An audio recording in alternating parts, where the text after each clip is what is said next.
Hello, I'm Ali Plumb, and I'd like to welcome you to day one of the BFI Future Film Festival 2023. This festival is bigger than ever before, with in-person events happening at the BFI South Bank in London and a whole free online program for our audiences outside of London to also explore. You can check the program out and register for events, as well as buy festival passes on the BFI website. So, that's all there for you to discover. But for now, please do enjoy my interview with Rebellion's Jason Kingsley. So, Jason, could you do me a Yeah, favor and introduce yourself to the class? How would you describe who you are, what you do, where you come from? my name's Jason Kingsley. Her Majesty, who's passed away now, gave me an OBE a while ago. I rarely use the OBE after my name because it always sounds a bit pretentious, but it is there. It's kind of nice. My mum, in particular, was dead impressed at getting that. I'm the co-founder, CEO, and creative director of Rebellion, which is a big. We started out as a big computer games group. It's still a really big computer games group selling technology across the world. But we also published 2000 AD. We run Solaris Books, so we have book publishing strand, and we do tabletop games and quite a few other bits and bobs, including 250,000 square foot of film studio that's in development. And I'm fascinated by the nexus of technology, creativity, and storytelling. Wow, what a great answer to the most basic of questions. Bravo. I'm going to ask you, though, to look back, way back in your mind. Where did it all begin for you? How did you first get into the industries you now are part of? I've always been in the industries I'm now a part of, right from the very earliest days. I can remember reading genre books, science fiction, fantasy, Lord of the Rings. I think I read Lord of the Rings when I was 8 years old the first time. It was the biggest book I'd ever set my hands on. It's like, okay, this is it. And it didn't have many pictures. I remember thinking, there aren't many pictures in this book. This is going to be hard work. So I've always been in genre, entertainment, fantasy, and obviously I went through. When you're young, you don't have the options really. I went through a fairly typical academic route. I went to Oxford, did a zoology degree, so studied science to up to master's level. But throughout that, I was interested in the process and business of creativity as well as being creative. So at heart, I'm a writer and designer and an artist up to a point, although my physical art abilities are a bit rusty. I also love embracing the technological part of the creative process. So, yeah, I always feel like I never really got a job. I just kept doing what I loved as a kid and turned it into something that would potentially earn me a living. At the risk of being indelicate, what year was it that you graduated with a zoology degree and then realized, hang on, maybe animals aren't going to be a big part of my life? Well, funnily enough, animals are a huge part of my life. I look after 17 horses myself. I look after and train medieval war horses in my other guise as on Modern History TV, which is a YouTube channel where I talk about all things medieval. So weirdly, horses, well, animals in general have been a huge part of my life. But it was 1984 when I sort of finished, when I graduated, finished the bulk of my professional education. Having said that, I don't think education should ever really finish. I think one should continue to learn new things. There's nothing better in my mind than reading an article or watching a YouTube video or listening to somebody say something about how they work and then going, that's a really good idea. I hadn't thought of Yeah. that. And that is continuous education. So it seems a bit weird to tell people who are still in the sort of the educational process, the sort of the more not exactly the treadmill, but the more organized part of learning. Um, and I would say never stop learning. That's a really important part of any professional development, whatever category you're in. If you're a doctor working in a hospital, you're going to be learning all the time anyway. Totally. But am I right in thinking that you founded Rebellion with your brother? Is that right? Yes, I founded Rebellion with my brother, and people often ask, why did you want to do that? Why did you want to found a company? And the simple answer was I've been freelance for quite a long time, making computer games, helping other people make computer games, and I found that I was actually doing quite a lot of the management and production side of it. Back in those days, it was roughly 3 or 4 people to make a computer game. Now it's 300 or 400 people. So, but I was still doing quite a lot of the organizing, and I wasn't being paid to organize it. I just sort of fell into it. I have this annoying habit of anything I get involved in, I want to try and help make it better. And I've tried so hard to not get involved, but I just seem to get dragged into into organizing things a little bit for people. And I'm sure some of the people listening to this will recognize that you almost can't help yourself. You can't help but try and kind of do things well. I dislike inefficiency. I like things to be efficient and good. It's the backseat management, backseat production. You can't help yourself, and that's what makes it good. And you want the product that you're putting your name onto to be as good as every other one you've done. So it pays to care. I'm with you totally. Absolutely. I think the key thing about making anything is that you have to want to make it. And you have a target and an objective for that thing, whatever it might be. It might be to win awards, it might be to be commercially successful, or a combination of both. Or it might be because nobody's done it before and you just think, I'm going to have a go at doing it this way. And so those objectives are sort of individual.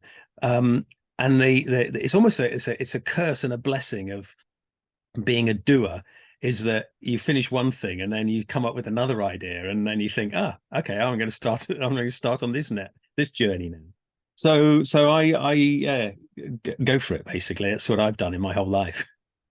Tell me though about how long it took to make a game back in the 80s. You mentioned it was 3 to 4 people.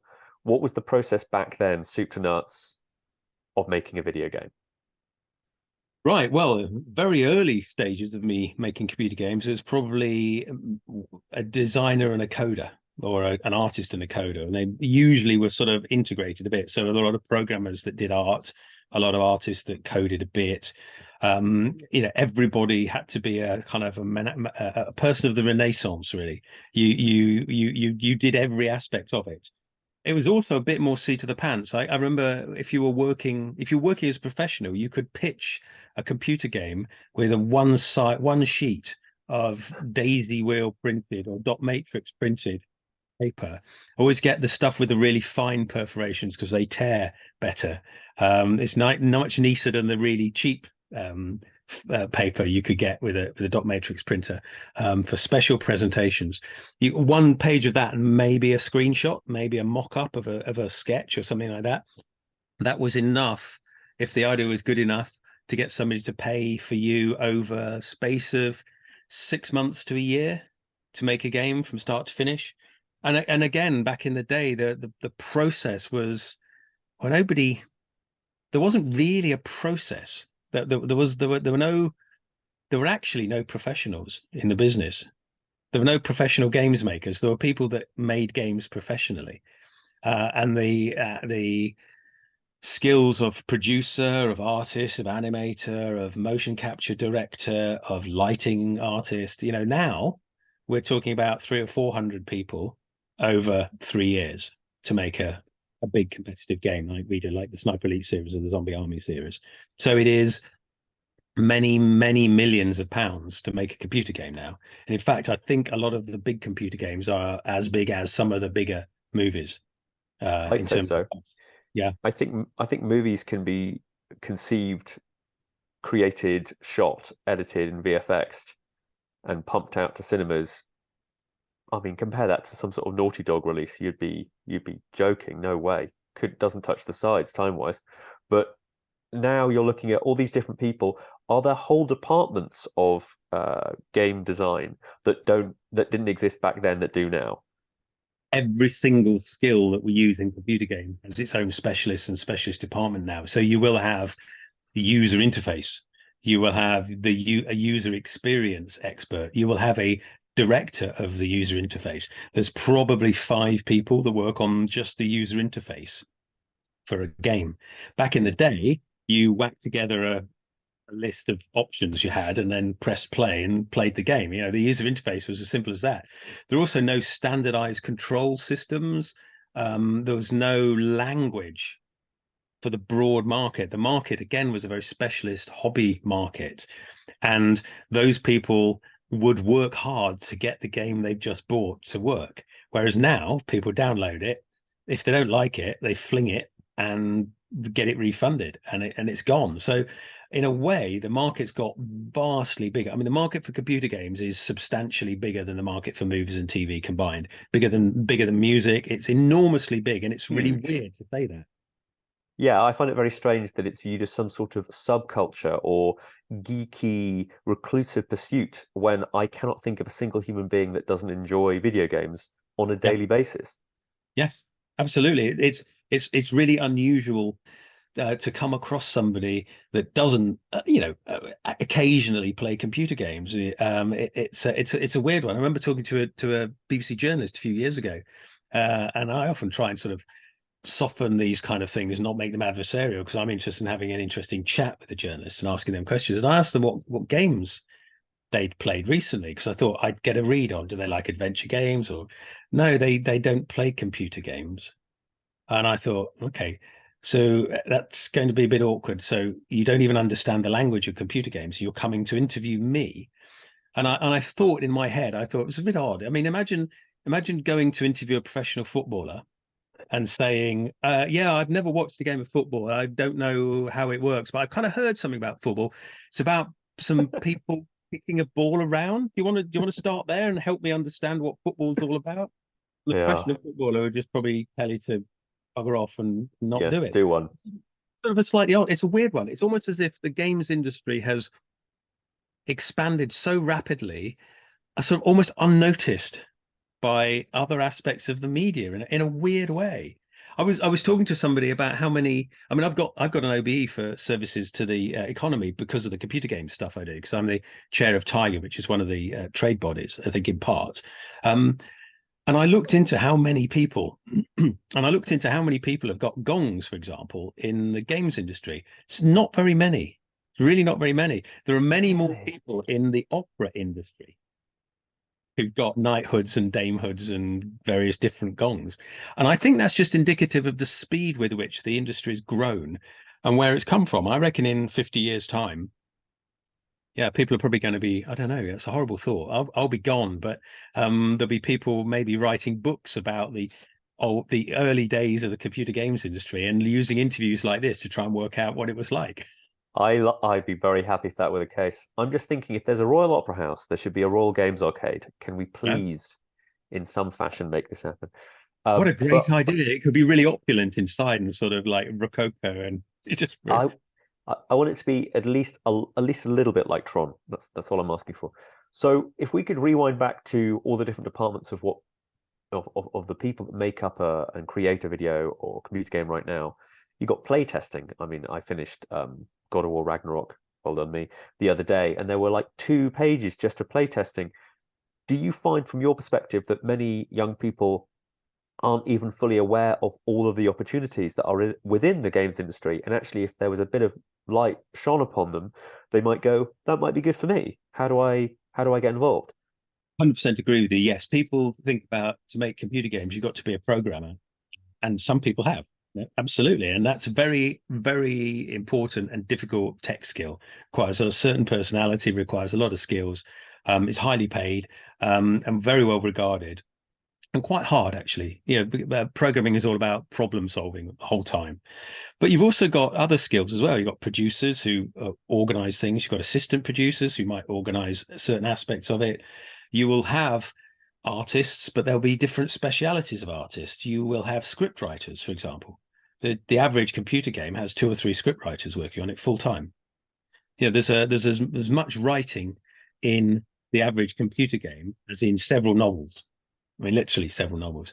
There's as much music. Composers, we use musicians, orchestras, all that kind of stuff. There's usually more music in a computer game than there is in your average symphony or opera. These things are just, everything is added there, let alone movement. So, for example, you need talented movement experts. There might be performers that are very good at fighting, and so you motion capture those. You need motion capture directors to get the best performance with the knowledge of how that performance is going to be slotted into the game and how it's going to be cut up. You need background artists and foreground artists. It's there's probably as many jobs and then some, as there are in making movies or making TV shows or anything like that. Down to facilities and infrastructure, people that've got to maintain the IT infrastructure. You've got facilities that've got to make sure things are where people need them to be. Yeah, it used to be one or two of us coming up with a good idea, making a Yeah. game. It's an awful lot more than that now. It's a proper. I think it was NASA once said the two most difficult things, technically difficult things to do in the world are making computer games and flying to the moon. Least of all a flying to the moon simulator, which is an absolute, I mean, it's not rocket science, but it's close. I was wondering though, Jason, do you have an answer to that classic question of how do I get into the industry? Because I know there's no typical route in, but maybe might you have some examples of how people that work for your company or colleagues of yours have made it into the industry and have become part of the fabric of video game creation?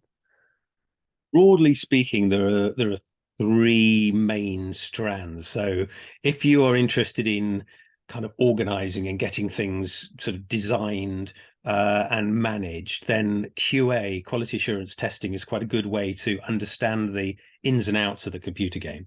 So a lot of people in production, for example, start in quality assurance. They start in the sort of testing process because they get to see the game in all its terrible broken glory for quite a long time. So they get to understand the underlying process. Not everybody comes from QA, but some people do. Some people come from other disciplines.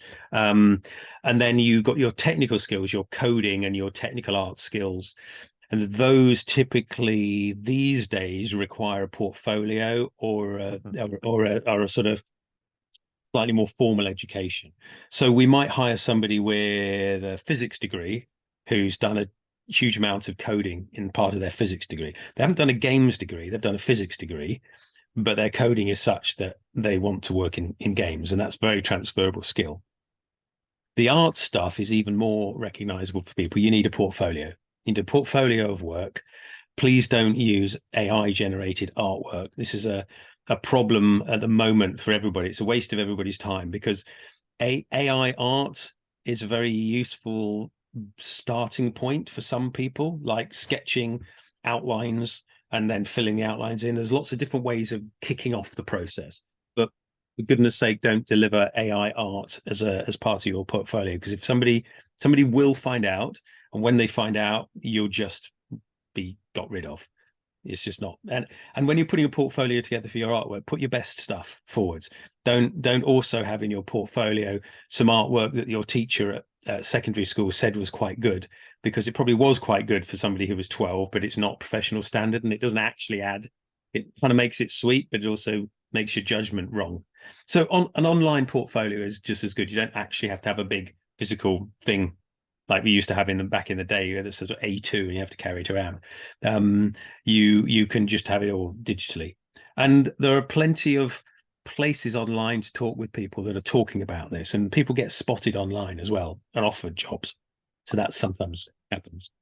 I was wondering if there were a website or two that you find yourselves using to find talent, because from my perspective, it seems as if, you're finding somebody who's got a physics degree. How are you doing that? We just advertise in various different places. So, for example, if we wanted people in the publishing industry, we'd probably advertise in the Guardian jobs. That sort of gets people who are interested in that kind of particular area.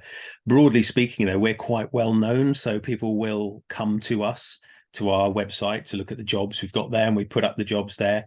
There's almost always a certain number of types of jobs because to keep those vacancies open, because Mhm. it's always hard to find certain roles. Technical artists, coder are always sought after, highly paid and very sought after. So we always keep those almost always keep those open. But we look around. We'll look at art groups on Reddit. We'll look at sometimes we look at people's portfolios online. Social media in general. And if somebody fulfills a particular role or we think they're really great, the HR team might reach out to them direct and say, just to let you know, thought your artwork was great. There are some job vacancies here. Should we be interested? And often people aren't. They're just happy doing their own artwork, and sometimes they're really excited about it.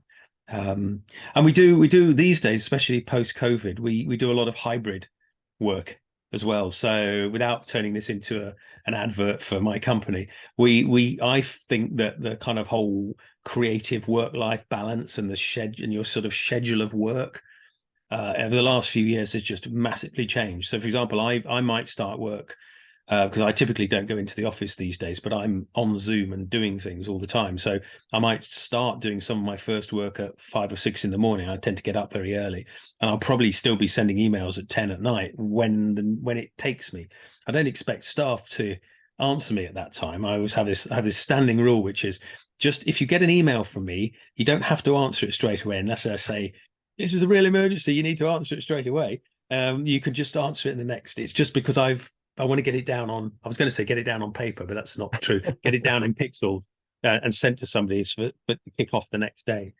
So yeah, the whole kind of people often say, work-life balance. Well, I'm lucky enough not really to have a work-life balance because everything's sort of integrated for me entirely. Mm. I was wondering if you could do the unfair thing of picking your favorite products, releases that you've unveiled upon the world over the past few decades. Is it Alien versus Predator? What are the highlights for you? You've already mentioned Sniper Elite, of course, but what have been the big milestones for you in terms of games you've made? I always have a favorite, which is the latest game we're working on, and the next game to get out there because just finishing a game and getting it to market is a heck of an achievement, whether it's good or Yeah. bad. Nobody ever tries to make something bad. We all try to make something good, but sometimes the magic works and sometimes it doesn't. So the latest game we're working on is always my favorite, but there have been milestones. For example, Aliens versus Predator was a milestone for us in that it was playing with somebody else's IP, intellectual Hmm. property, but making a really good creative game that worked incredibly well worldwide. So that really put us on the market. Really got people to notice us as creatives. It's a long, long time ago now, and you look at it and you think, yeah, it's quite ropey, isn't it? But at the time, Hmm. it was state of the art. And we look at you look back at things and you go, how did we get away with selling that? But it was impressive compared to what had come before. So we all stand on the shoulders of giants.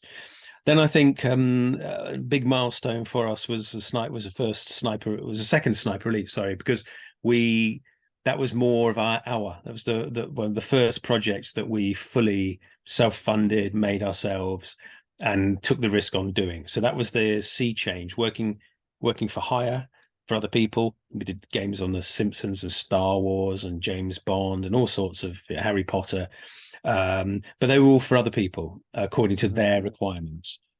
And the Sniper Elite series was the first of our games that we made ourselves because we wanted to. And we fully self-funded it, developed it, took it all the way to the marketplace and released it to great success. And that's what we do now. We only do games for ourselves. You've listed all those different pieces of intellectual property there, like James Bond and so on.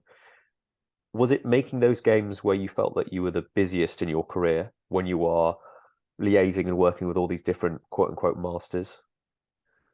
It's a different kind of business, actually. It's more there's more wrangling of people's opinions uh, who are not exactly skilled in some of the abilities that they're being paid to be skilled in.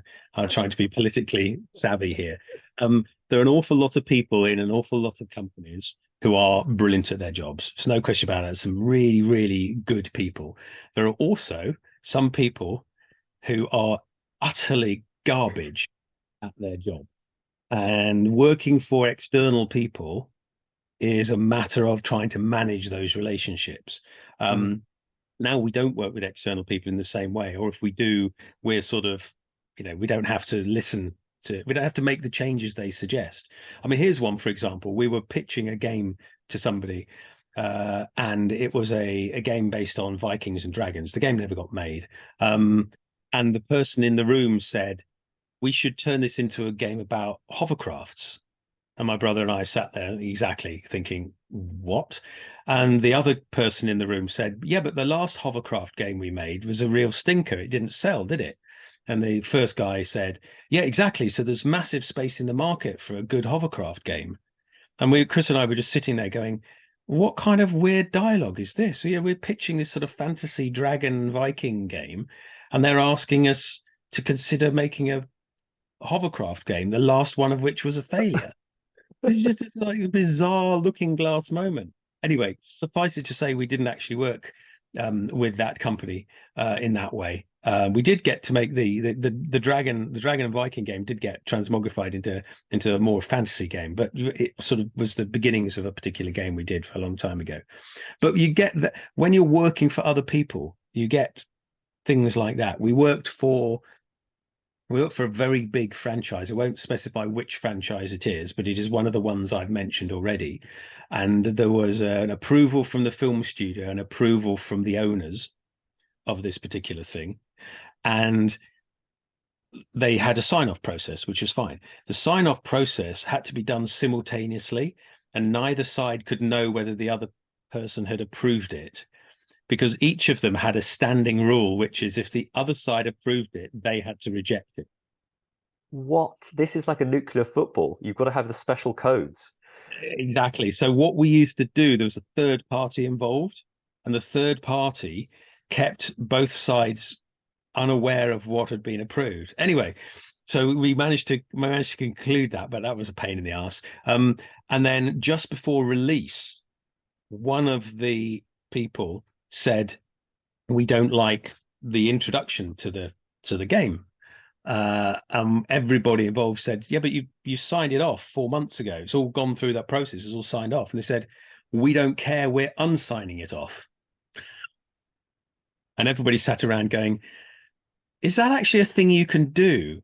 You know, that's a bit like unmaking spaghetti, isn't it? You know, once you've cooked the spaghetti, it's there. It goes, I don't know, dry out again. I don't know. Anyway, it did get solved, but that was one of those, how do we get here? That was one of those annoyances, and that takes up a lot of energy and creative passion. Actually, it absorbs the creative passion and probably makes the product less good as a result of that kind of interference. By and large, though, people we've worked with have been absolutely brilliant, but have on occasions been utter stinkers. If we rewind back to the hovercraft situation, what is the beginning of a great idea for a video game? It's an impossible question, but are there through lines for your proudest creative moments where you went, this is how we find a good creative start, what will end up being a positive, successful release? Yeah, it always comes from that initial game idea that Chris or I almost always come up with, which is, wouldn't it be good if you could be a World War II sniper? That's a really cool piece of a way of playing a game, and then everything hangs off that. How do you construct a game around long distance shooting, around sneaking around? Where are you going to do this? Is it going to be on the front line, or is it going to be behind enemy lines? Are you going to be a bit sort of James Bondy and sort of finding secrets, and suddenly everything kind of tumbles out of that idea? Or, for example, Zombie Army. What would it be like if during, and this was interesting because this came from Sniper Elite as well, if during the Second World War, Hitler's obsession with sort of demonic, things like the Spear of Longinus, and they were really interested in this sort of mysticism. It was all coupled, all sort of Raiders and weirdly. all that. Yeah, it's very, yeah, exactly. Raiders of the Lost Ark. Happens if he suddenly unleashed zombies on us all, and the dead of the Great War, of the wars, all rises up and fights against humanity. What does that mean? And that was kind of fun because that was very tongue in cheek. That was leaning into the silliness. And there's some games you sort of want people to play it not seriously exactly, but play it with a sense of seriousness. Sniper Elite is about that. It's about real war. It's about the secret war behind the war. Zombie Army is not so sensible. It's about shooting the crap out of hordes of zombies and enjoying yourself with your friends. And as such, it hits a different note. There's a time when you want a serious book. There's a time when you want a comedy book. There's a time when you want a hard to watch movie. There's a time when you want a fun popcorn movie. And so it sort of serves different roles in what we offer to people. It reminds me of that movie, if you've ever seen it, I imagine you have, called Dead Snow, which has, zombie Nazis, and its tagline is "Ein, zwei, die," and there's something about that. There is just something about that idea that is very appealing. I'm with you.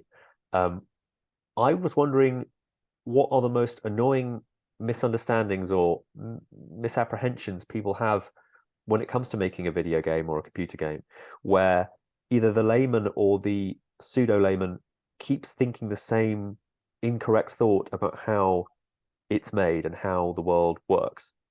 The obvious one is people think a game is based on an idea of a setting. So people might say, I've got this great idea for a game set in Venice.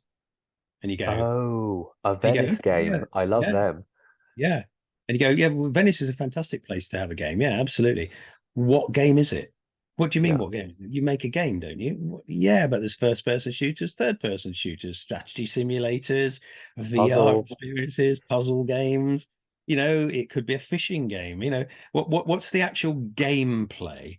I have had this a little bit from other areas. So, for example, I've had authors pitch me their idea for a game, and they're pitching me one of their books, and their book's great. It's a great book. And you go, you should make a game in this in the world I've written in my book. And you go, yeah. What kind of game had you in mind, and what sort of budget? And by the way, the budget will be 1,000 times bigger than it cost to make your book. But yeah, I reversed this once. I got a bit annoyed with some people I was at a conference in Los Angeles. I was talking to various people in various different areas, and somebody in the film industry decided they wanted to pitch me a game. And I said, okay, cool. And they pitched me this game that involved two people having an adventure, and it was a bit in India, and they were adventuring through the Himalayas. And I went, yeah, well, great idea for a script. But what's the game? Oh, that's your job. You put the game in. And I said, okay, cool. Oh, while we're about it, I've got this really great pitch for a movie. See what you like. There's this volcano that erupts. And they said, yeah. I said, yeah, but that'd be great. You could write a whole film about this volcano erupting, couldn't you? Yeah, but Do the what's plot. the Do, story? do the characters. It's great. Be visually brilliant. It's really big. It's a big mountain, explodes lava everywhere, and it could be done at night time, and that would look great. And they're going, what? I said, don't you want it as a film? It's brilliant, isn't it? And they didn't get it, bless them.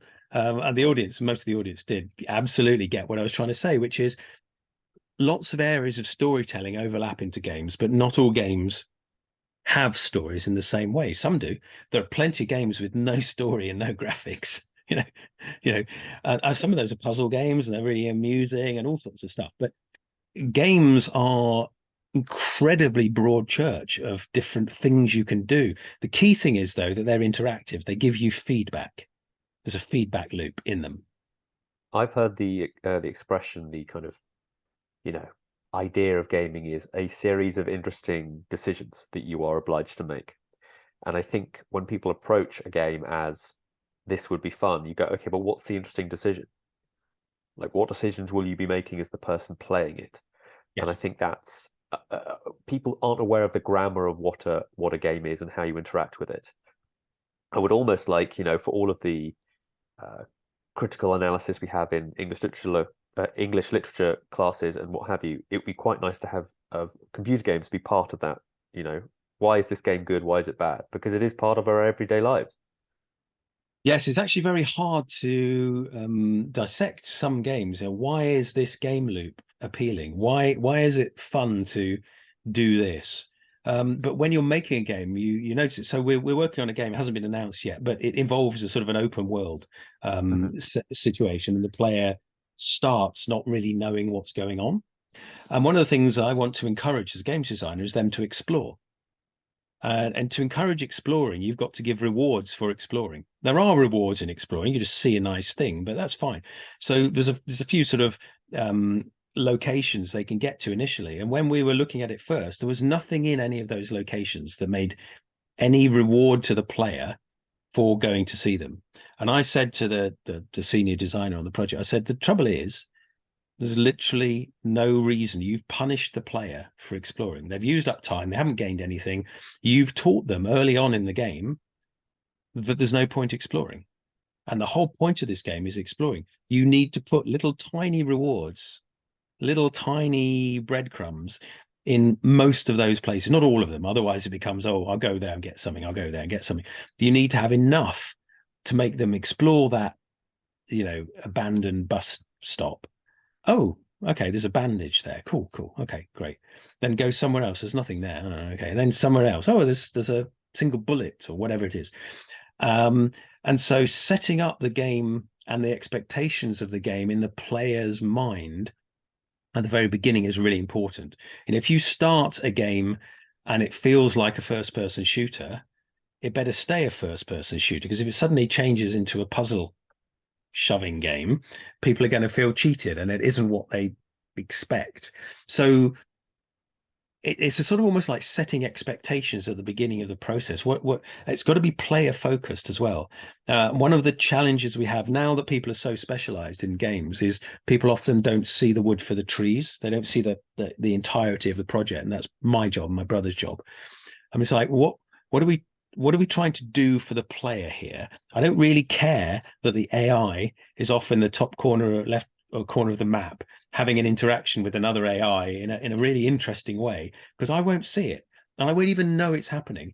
And worse, it's using lots of production resources that the player doesn't get to hear about, and it's using lots of technology to generate that, and the player won't know about it. It's literally pointless. It's a waste of time. It's all got to coalesce around the player.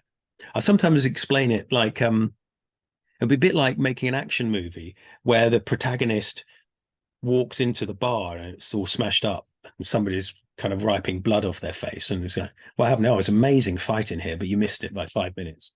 It's okay, cool. And they walk out to the next place, and then you see the aftermath of an explosion in a bus stop or something, and it's like, what happened there? Oh yeah, it was brilliant special effects. It was wonderful. Tons of money went in the explosion, but we didn't catch it on camera. But it was great, and this is all the exposition. And show don't tell is important in computer games as it is in any kind of narrative storytelling. But with computer games, there doesn't need to be necessarily a narrative story, but the narrative is always created in your mind. So even playing a game like Tetris, the story is, can you stay alive for long enough? Can Yeah. you keep solving this puzzle faster and faster until you can't? And the challenge is in your mind is, can I get better at it? Can I fix it? Oh, I made a stupid mistake. I've obviously completely messed that up. I'll start again. Can I do better? Can I do better? It's that little risk reward loop that we lean into in computer games. It's really important that it's there. I think a lot of people don't realize that AAA or AA games are actually a series of very well honed and refined mini games. They don't realize how much this is part of the process. You are playing a small maze game when you're going to the corner of the map and finding that bandage. The traversal across the New York landscape as Spider-Man, that's a mini game. The traversal is the mini game, and then the actual fighting is another one, and then you almost get caught up in the dialogue and the speech and the story that is in of itself almost a game in its own right, and it's a combination of all of these things. I just feel like video games, computer games have an essence, I hope you agree, where people are so still these days blown away by the everything of it, the everythingness of it all, that they don't realize just how much depth there is. Yes, I think that's hugely important. I want all my entertainment forms to be sort of sit forward and feel like you're through the looking glass. Where you're reading a great book or watching a good movie or playing a great computer game. You're not aware you're doing it when it's working well. You're just in the moment, and many times I've done it in my life. You look up and you go, why is it getting light outside?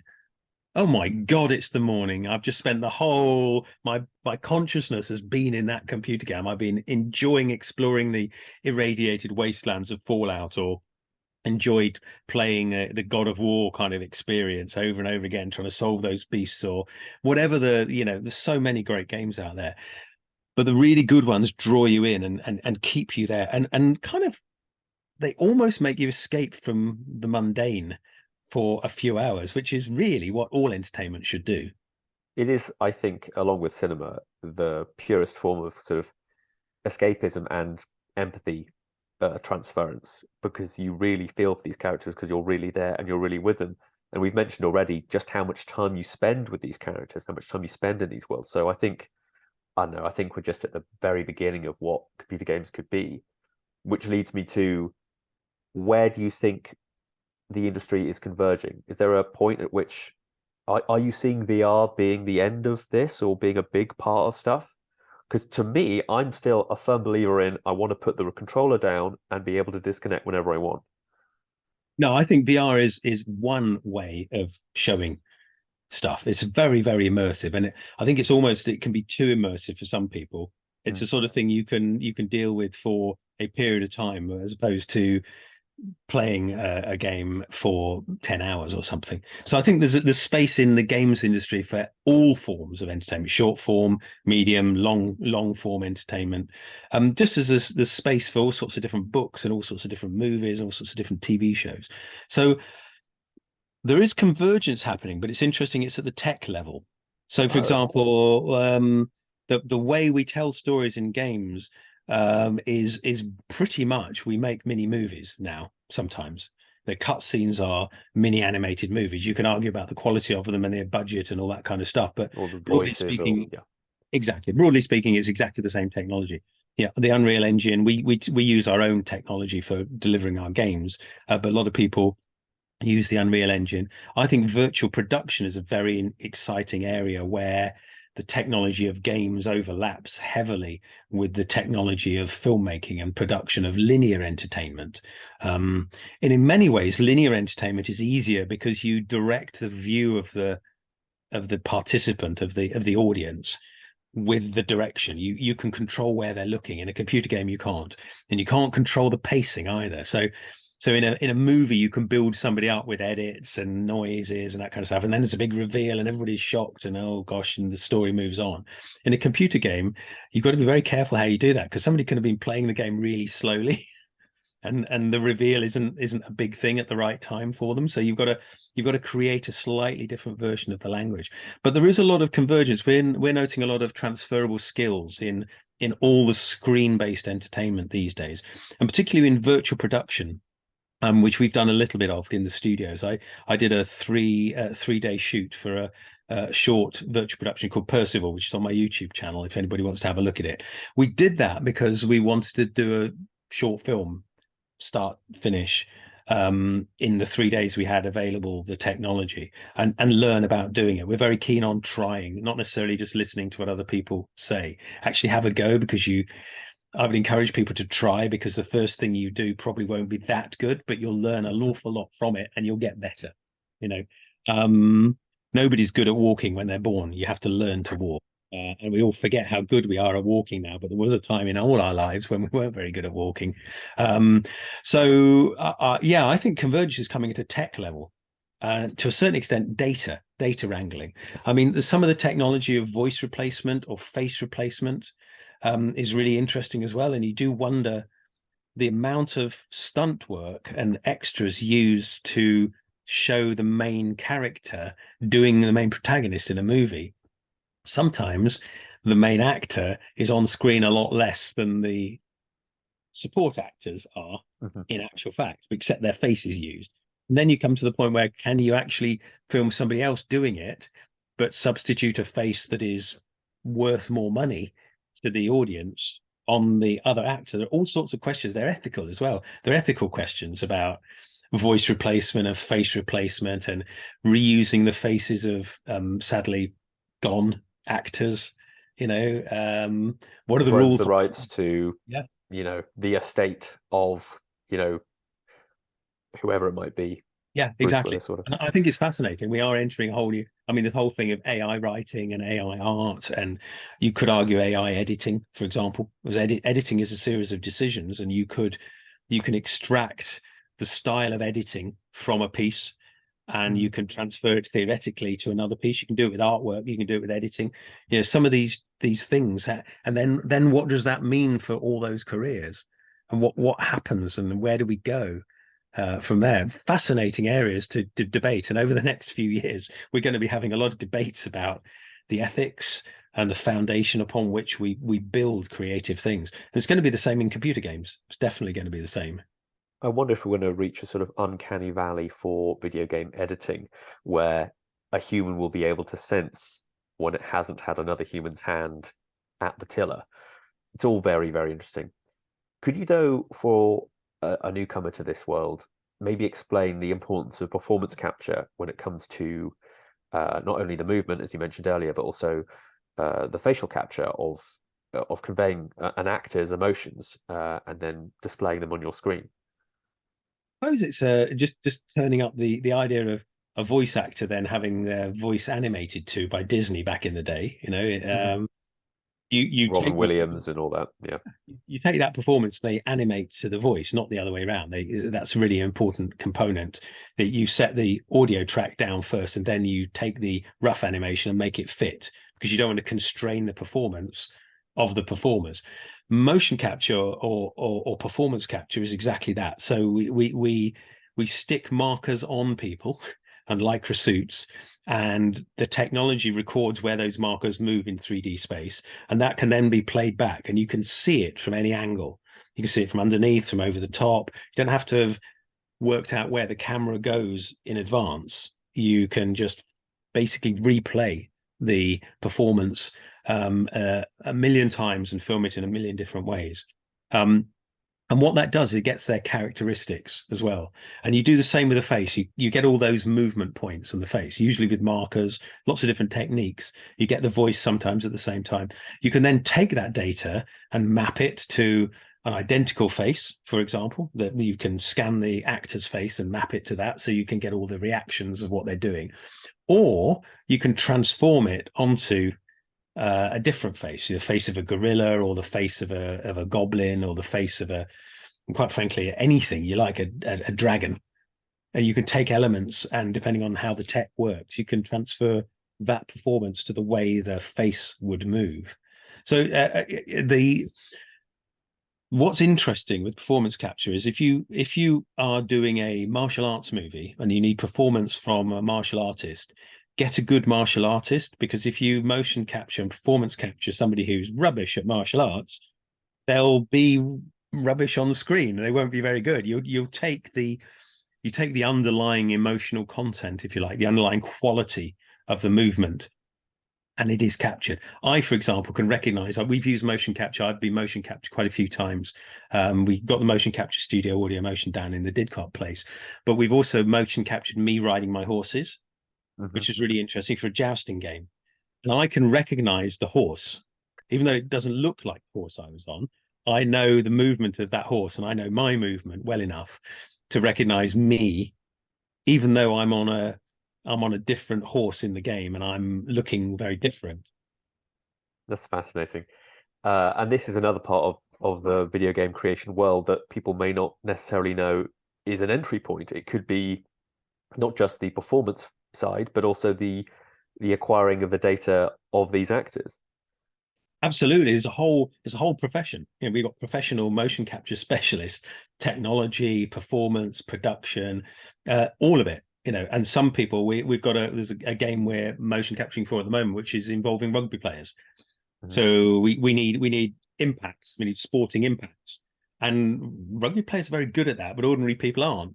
And if you're going to do it properly, you need people who know how to give and receive that kind of impact. You have them on mats and that kind of stuff, but you need the physical impact to work for the game. It's amazing how good the human eye is at picking up certain types of quality of movement.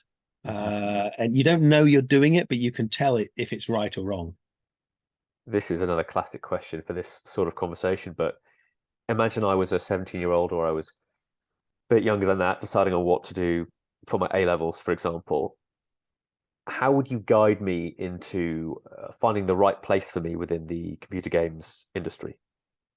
I would work out what areas I'm interested in. You do something you're passionate in and then build on that. So if you are passionate about art, practice your art and get good at it. And there are lots of different areas of art. You don't have to be the best painter in the world. You can be a really good manipulator of 3D shapes and 3D spaces.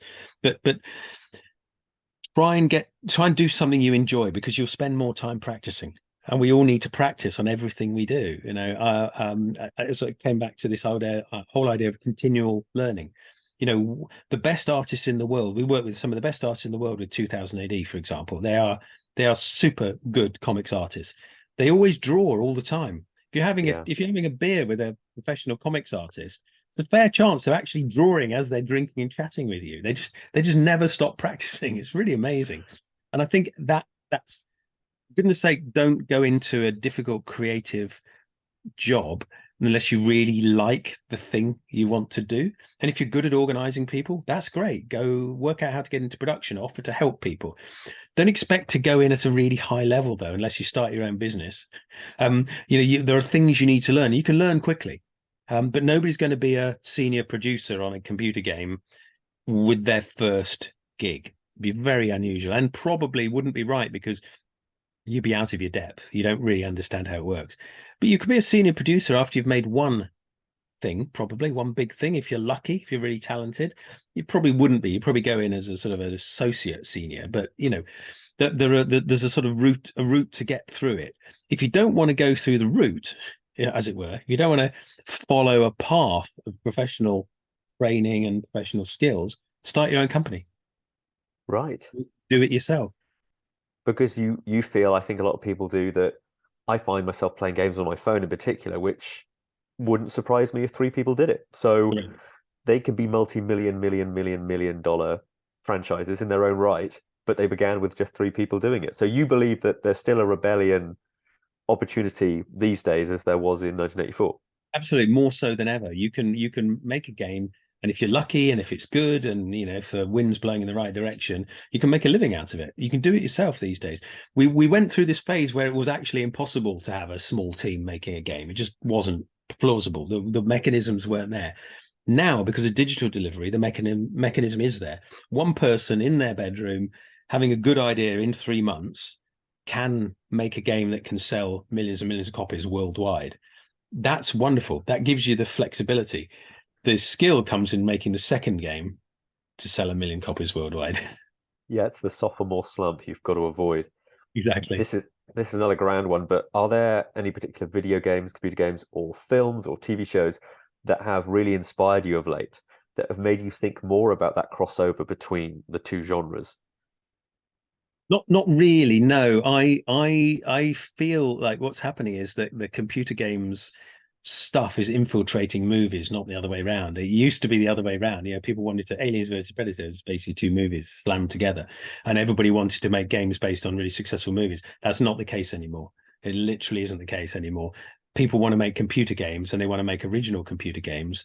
And the challenge for filmmakers is finding people who want to make computer games with their franchise, basically. And there's few and far between, and they don't guarantee success either. There've been some really big movie franchises have had quite good games made that have failed miserably.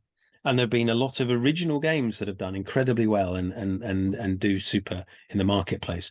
But the options are open for you. It's going to be difficult as an individual for you to make a massive AAA game. In fact, it's almost impossible.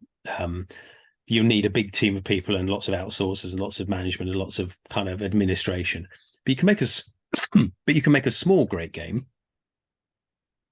Nothing wrong with that at all. I find it interesting that you've got films like Uncharted, which are based on a video game franchise, which itself is unabashedly based on Indiana Jones, which is itself is unabashedly based on sort of pulp comics from the early 20th century.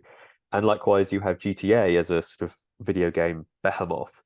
And I can see the editing and sort of style of play of that game in films now, where you go, oh yes, they're creating a sort of Crank style GTA moment here. Can you give us any examples of when you've gone, oh, that's them lifting that straight out of, I don't know.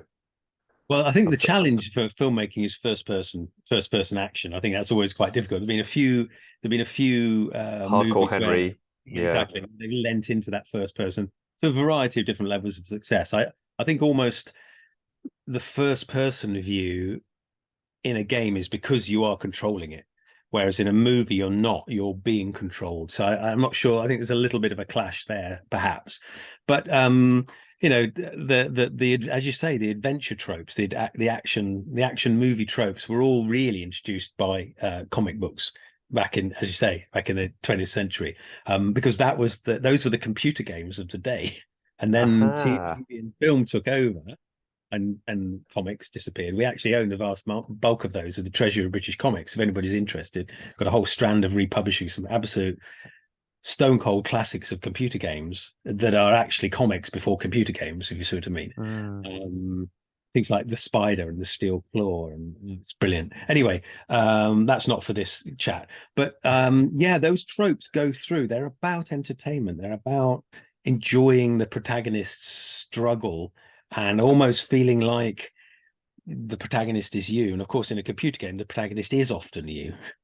Yeah. And that's why it makes it more immersive in many ways. So yeah, I think we all stand on each other's shoulders. We always have in the entertainment industry, and in a broad sense, people will borrow tropes that work from each other. It's fascinating. It's fascinating to see how it works. Yeah, the phrase I use is everything is a remix. And there's a great YouTube series from a while ago now, which is showing how everything you love is actually something else somebody else loves, but in a different version. Star Wars is, Japanese cinema and so on and so on. But as we start to wrap things up, I was wondering about whether there was a recent debut, or maybe not debut, but second release of a company or an individual or a small team of people in the gaming world that's really impressed you, where you've gone, okay, well, those people have talent and I like what they're doing. Every single person that releases a game impresses me. Honestly, once you make something creative, you realize how much effort goes into making anything and getting it finished. Getting the thing done and out there for other people to look at, I think is what impresses me. It doesn't matter whether the game is hugely successful or not. Well done if it is successful. Well done if it isn't successful, because you've finished it and you can move on to the next thing. So I am, and there's a vast number of people making a vast number of really exciting things, and I always avoid specifically naming anything, simply because I'll forget something that I'm really impressed by, and I'll go, oh, I should have said that as well, and what about that, and I really like that bit from that. Now that's really clever. Oh, that didn't quite work, but I could see what they were doing. And I almost because of my experience in the games industry, I can sort of almost see past the smoke and mirrors of every game, and I can see the challenges they've had, and I can see the decisions that I might have made slightly differently, or the Mhm. decisions that they got right that I think, oh, that's interesting. I probably would have done it differently, but I think they made the right decision there for that particular genre. So yeah, I don't want to single anybody out. I want to single everybody out and say, well done for getting it done. And on that note, I was wondering, I suppose this will tie into what you've just said, but you are the chairman of the Independent Game Developers Association. What does that entail? Well, that was started because we weren't, as a games developer back in the day, weren't allowed to join the trade body for the games industry. That was only for publishers and distributors. We were literally not Whoa. allowed. There was no representative body for games developers, the people that make games. We were The not allowed to publishers join. were like, yes, we created all of this. This is all our hard work. Correct. They were a bit like the record labels ignoring the fact that it was the musicians making the music, and you weren't allowed to join. So we set up a trade body with a view to sharing skills. I mean, I literally sat there I came up with it in the first place. It's my idea, along with my brothers, and we got a few of the bigger games developers together. Said, look, we don't need a collective voice like a union, but we do need a place to sort of talk shop. And there are certain things that none of us can bring up about the industry that the trade body can bring up, because nobody will be blackballed by the publishers then, because it was very much they controlled the money and controlled our routes to market entirely. It was very, very fixed market, much like it is in film and TV at the moment. There's certain gatekeepers that control what can and can't be made. That's gone now in games. It's still there in film and TV in a sort of weird retro way. It's very odd. But unlike YouTube, for example, where you make what you like within certain parameters, and if people like it, great, and if they don't get to watch it. Simple as that. Um, So we set it up with a view to doing that, and then I think there were 9 big companies set it up, including Rebellion, and Rebellion is the last man standing. We are in that Colosseum, surrounded by the corpses and blood of other failures, not failures, but people who've been bought out, closed down, gone bust. We're the last man standing. I sort of feel like we're a little bit Spartacus or something, or Gladiator. Go, hey, are you not amused? And we're the last one there. It's probably a bit too visual, but it's still going strong, and we lobby government. We managed to get the video games tax relief agreed, which was again my idea. It took us 10 years to get it, and it's very similar to the way that there's tax relief for film and TV, broadly similar. So it's very exciting, but it also is an indication of the industry maturing. And we're no longer whiz kids, even though some people like to keep calling us whiz kids. It's like, no, I'm a whiz adult or something like that, whiz old adult, Those a whiz brainy boffins. exactly that kind of thing. So I think having a trade body that can represent the commercial business and cultural interests of the games industry are important. And the culture of games is something that we're going to lose unless we somehow maintain the technology to play the very first games. Yes, that's also true. And that's another reason why we need to have this Royal Games Arcade. That's Absolutely perfect. no longer a joke. We need to be able to go in and play Pong as it was played in as terrible a bowed glass screen as possible into a baked-in desk. Anyway, if you were tomorrow, let's say, to win a lifetime Oscar or BAFTA for your work, who would you like to thank in your hypothetical acceptance speech? Who has helped you along the way? I know your brother's obviously on the tip of your lips, but who's helped you get to where you are today? Games players, without question. The people that play the games, that support us, that give us their hard-earned cash to entertain them, and that comment positively or negatively, that give us feedback, that send in bug reports, that are Yeah. enthusiastic about this crazy technological and creative industry that is the games industry. I'm just so chuffed to have been in at the more or less the beginning of the industry and still be doing what I love as an independent. There's very few people that can say that, and I'm just proud to say I can do that. But it all comes down to the games players, basically. So thank you. I also just love that when you have an established brand like yours, there's a trust. And when you build up a trust, it's so wonderful to go, well, I'll buy whatever the next game Rebellion release because I like them and that's what they do. They do good stuff that appeals to me. So yeah, I think that's a perfect answer because it's about the building up of a fan base that cares and that wants to complain at you and wants to say you're great. Yeah, it's absolutely a two-way street. We couldn't make games the scale we do without the people buying it. And those people pay a little bit towards us all continuing to make new games. And you're right, selling a game to somebody once they've been really pleased with the last game they bought is so much easier than convincing them to buy something that they've never heard of. A what? A sniper what? Yeah, Um, exactly. Jason, thank you so much. I really appreciate you taking the time. We all do, and it's been fascinating. So thank you very much for taking the time. Pleasure. That was very good fun. Thank you. Thank you so much to Jason Kingsley for that great chat. We've got 3 full days of the festival still to go. We're only on day 1.